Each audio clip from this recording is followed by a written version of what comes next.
Class है ये। सार्थक अंक सिग्निफिकेंट फिगर क्या होता है, एक उदाहरण से समझते हैं। आप 3 बच्चों के 60% मार्क्स आए हैं। 3 बच्चों से हमने पूछा तो पहले बच्चे ने बोला सर मेरा 60% अंक है।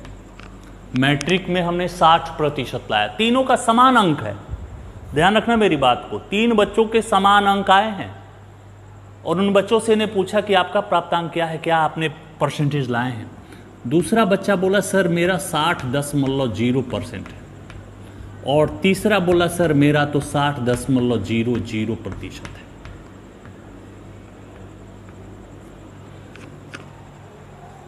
तीन बच्चों के अंक समान है, एक जैसे हैं, परसेंटेज भी एक जैसे हैं। देखो ध्यान से, तीनों के परफेक्ट आंसर कौन हो, किस बच्चे ने बिल्कुल सही 100% करेक्ट जवाब दिया।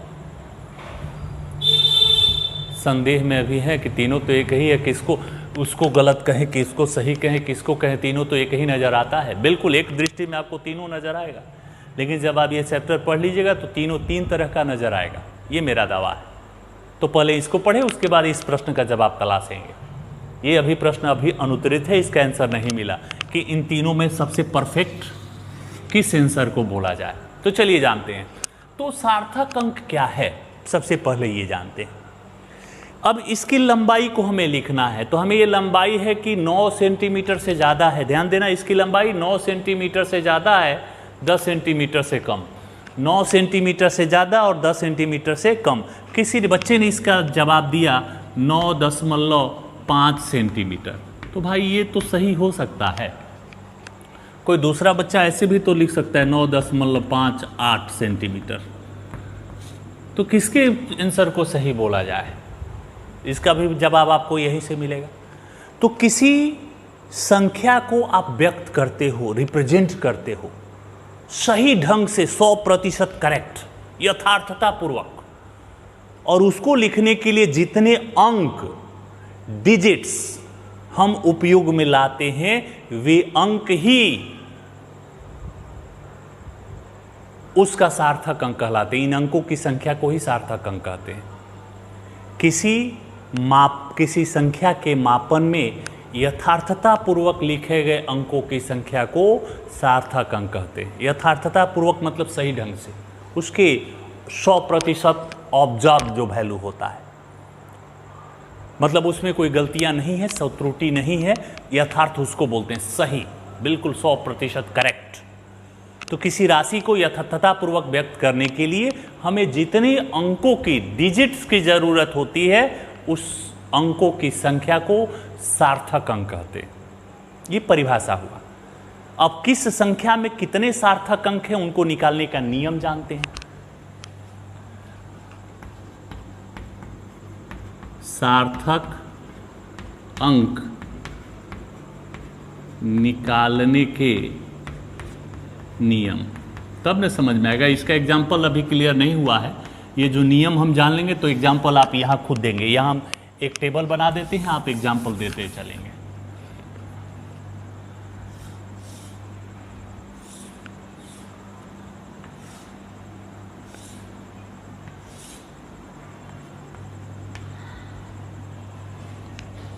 इसको थोड़ा सा इधर कर लेते हैं। क्रम संख्या, क्रम संख्या, संख्या, और इसमें कितने सार्थक अंक हैं, सार्थक अंकों की संख्या।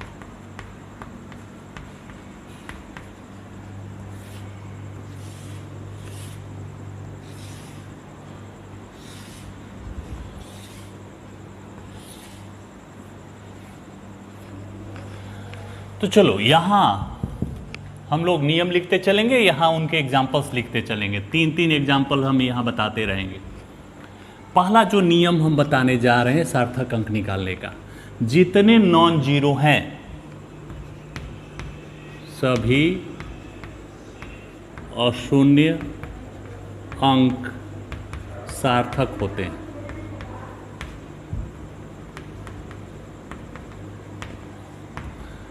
अशून्य मतलब जीरो को छोड़कर, तो बताओ इसमें कितने सार्थक अंक हैं? तो ये 5 नॉन जीरो है, अशून्य है, तो इसमें 1, इसमें 2, इसमें 1 2 3 सार्थक। मतलब जीरो को छोड़कर, अभी जीरो की बात बाद में करेंगे, जीरो को छोड़कर सभी नॉन जीरो अशून्य अंक जो होते हैं वो सार्थक होते हैं। दूसरा, यदि शून्य अंतिम अशून्य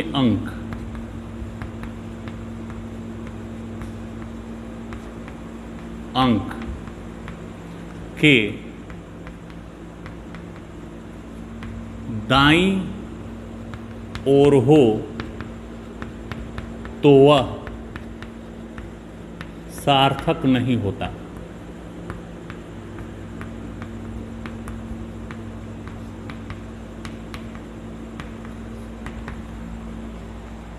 अगर दाईं ओर मतलब ये 2 के बाद में अगर ये जीरो है तो इस जीरो को सार्थक में सिग्निफिकेंट फिगर में काउंट नहीं करते। एग्जाम्पल्स यहां हम लोग समझते हैं। 1 0 इसमें एक ही सार्थक अंक है, 2 0 0 इसमें भी एक ही सार्थक है, बाद वाला जीरो सार्थक नहीं होता। 2 3 0 इसमें 2 ही सार्थक अंक है। तो ये सार्थक अंक निकालने का दूसरा नियम हो गया। तीसरा, यदि 2 अशून्य अंकों के बीच में शून्य है तो वह सार्थक होता है। मतलब 2 नॉन जीरो के बीच में जीरो रखिएगा तो वह सार्थक गिना जाएगा। 2 नॉन जीरो के मतलब क्या, इस उदाहरण को समझो। यहां 2 नॉन जीरो के बीच में ये देखो 105, ये भी नॉन जीरो, ये भी जीरो, बीच में जीरो आ रहा है, तो अब ये सार्थक गिना जाएगा। तो इसमें कितने सार्थक अंक, 1 और 5 तो सार्थक है ही, और 2 नॉन जीरो के बीच में जीरो आ गया तो ये भी सार्थक अंक में गिना जाएगा। तो इसलिए इसमें सार्थक अंकों की संख्या 3, 1005। अब इसमें 1 2 3 4 बीच वाला जीरो तो सार्थक होगा ही। 30045 इसमें 1 2 3 4 5 सार्थक अंक हैं। तो ये तीसरा नियम हो गया। चौथा में आते हैं, यदि किसी संख्या में 10 की घात का गुणा है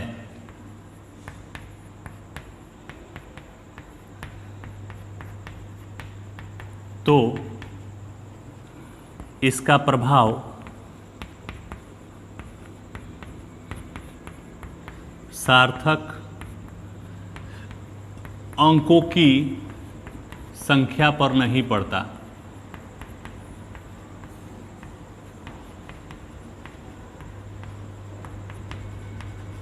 मतलब 10 की घात का गुणा करो। अब देखो कहने का तात्पर्य क्या, एग्जाम्पल से समझते हैं बात को। ये देखो 25 गुणे 10 के घात 6, इस 10 के घात को आपको देखना ही नहीं है, सार्थक अंकों में नहीं गिना जाएगा। तो ये 10 के घात को कोई प्रभाव नहीं पड़ता। तो इसमें कितने, ये 2 सार्थक अंक है। 105 गुणे 10 के घात -3, तो इसमें 3 है। 125 गुणे 10 के घात 8, इसमें भी 3 है। मतलब किसी संख्या में 10 के पावर वाली संख्या गुणा है तो उस 10 के घात को आपको देखना ही नहीं है। उससे पहले वाला जो अंक है उसमें कितने सार्थक अंक हैं ये ज्ञात कर लो, वही आपके सार्थक अंकों की संख्या होगी। तो ये 4 हो गया। 5वां नियम, यदि दशमलव बिंदु के पूर्व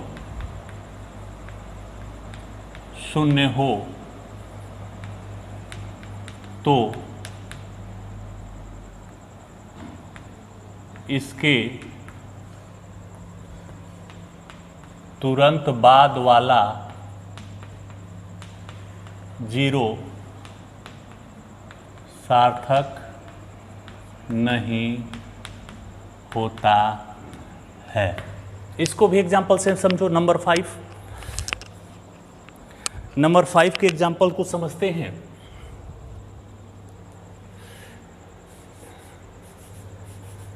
एग्जाम्पल आप क्लियर करते चलेंगे, थ्योरी से बढ़िया एग्जाम्पल होता है, बातें एग्जाम्पल से क्लियर होती हैं।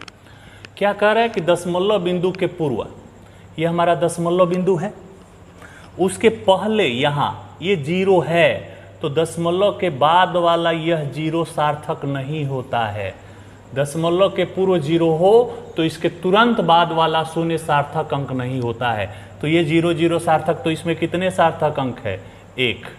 0.0125 इतने, इसमें कितने सार्थक अंक हैं? तो दशमलव बिंदु के पूर्व जीरो हो तो बाद वाला जीरो सार्थक नहीं होता है, तो इसमें 3 सार्थक अंक हैं।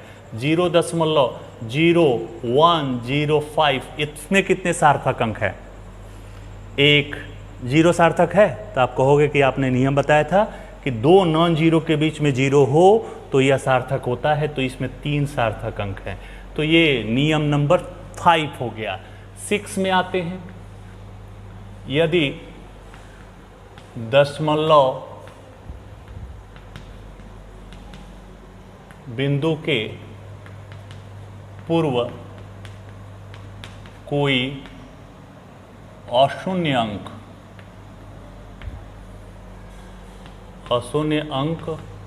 हो तो इसके तुरंत बाद वाला शून्य सार्थक होता है।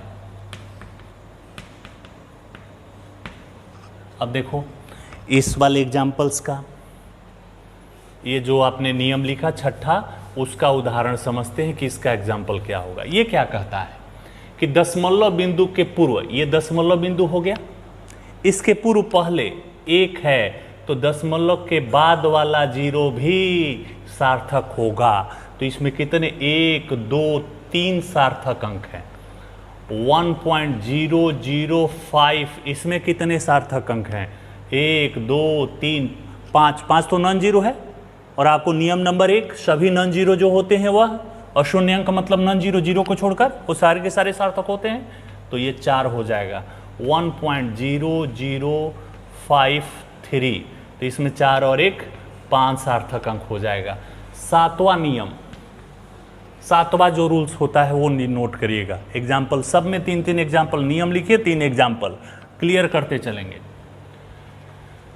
यदि दशमलव बिंदु के बाद, यदि छोड़ दीजिए, दशमलव बिंदु के बाद अंतिम अशून्य अंक के बाद वाला शून्य सार्थक होता है। इसको भी एग्जाम्पल से समझें।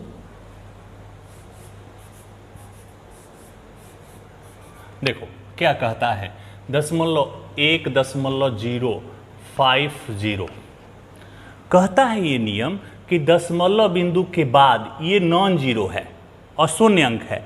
अशून्य अंक के बाद जो जीरो आता है उसको आप सार्थक सिग्निफिकेंट फिगर मानेंगे, तो 1 2 3 4 हो जाएंगे। 1 पॉइंट या इधर 0 रख दीजिए, 050, इसमें कितने सार्थक अंक हैं? तो ये 0 है, दशमलव से पहले शून्य हो तो दशमलव के बाद वाला 0 सार्थक नहीं होता। रूल नंबर 5, यदि दशमलव बिंदु के पूर्व शून्य हो तो इसके तुरंत बाद वाला शून्य सार्थक नहीं होता, तो इसमें ये दोनों सार्थक, 2 सार्थक अंक माने जाएंगे। 0.01050, इसमें ये बाद वाला 4 सार्थक अंक है। तो ये रूल नंबर 7 हो गया। और भी कुछ रूल सिद्धांत है, ये 7 हो गया। 8वां जानते हैं।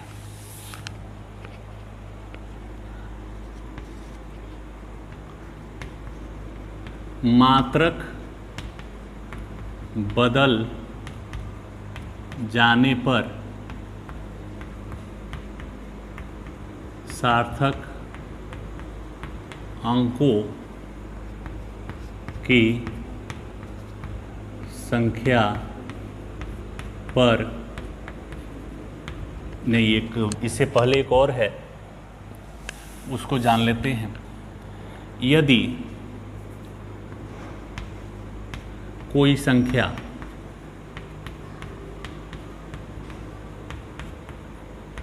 मापन से प्राप्त होती है तो अंतिम शून्य अंक, अंतिम शून्य सार्थक होता है। बात समझना, ये सबसे इंपॉर्टेंट है फिजिक्स के लिए, स्पेशली फिजिक्स के लिए। इसका भी 3 एग्जाम्पल समझते हैं। देखो क्या कहता है, मापन से प्राप्त कोई संख्या, मापन करेंगे तो उसे आगे मात्रक लगा होगा ना। जैसे ये 20 kg, 20 केवल लिखे तो मापन क्लियर नहीं होता है, कुछ बोध नहीं हो रहा है, लेकिन kg लिख दिए तो पता चल रहा है कि द्रव्यमान का मापन हो रहा है, 20 kg द्रव्यमान।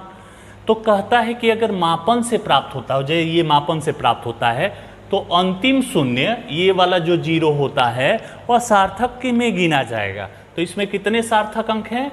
2। ध्यान देना, केवल 20 रहता ना तो ये बाद वाला 0 सार्थक नहीं होता, तो इसमें 1 सार्थक अंक है।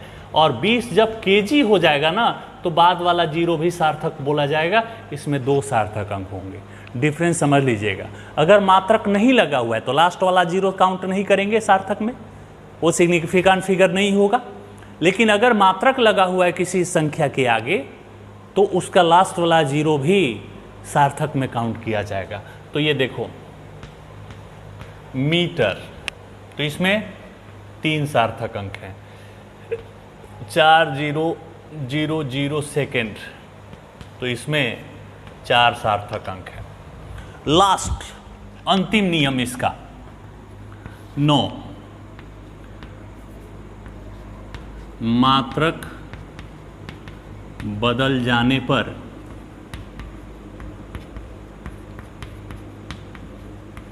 सार्थक अंकों की संख्या पर कोई प्रभाव नहीं पड़ता है।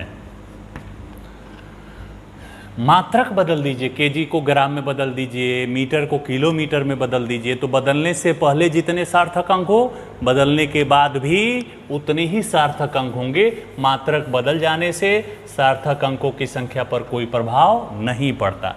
ये देखो 20.532 kg, इसमें कितने सार्थक अंक हैं? 3, 2, 5। इस kg को ग्राम में बदल लीजिए तो 1000 से गुणा करेंगे ग्राम, तो इसमें भी सार्थक अंक इतने ही होंगे। 3 मीटर, इसमें कितने सार्थक अंक हैं? 1। इसको किलोमीटर में बदल दीजिए, 0.003 किलोमीटर, तो इसमें कितने सार्थक अंक हैं? 1। दशमलव के बाद वाला 0 सार्थक नहीं होगा। तीसरा 5.75 kg, इसको ग्राम में बदलिए। 4 सार्थक अंक है, इसको ग्राम में बदल दीजिए, 5752 ग्राम। तो मात्रक बदल जाने से सार्थक अंकों की संख्या पर कोई प्रभाव नहीं पड़ता। तो किसी संख्या में कितने सार्थक अंक है, इस बात का पता आप इन कुछ नियमों के आधार पर निकाल सकते हैं। ये नियम 9 नियम हमने लिखवाए, इन 9 नियम को आप एक्यूरेट इकट्ठा करके नोट बनाएंगे और इसको लिखेंगे। और अब इन सार्थक अंकों का जोड़ कैसे हो, घटाव कैसे हो, वो जानेंगे। उसको जानने से पहले एक और बड़ा इम्पोर्टेंट चीज़ है जो हम लोग पढ़ते हैं, करते आ रहे हैं, उसको भी समझना होगा। चलो उसको भी हम बता देते हैं, उसके बाद सार्थक अंकों के जोड़ घटाव पर आएंगे।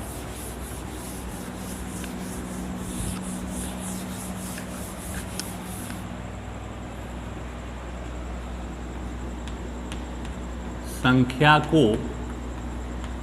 पूर्ण बनाना।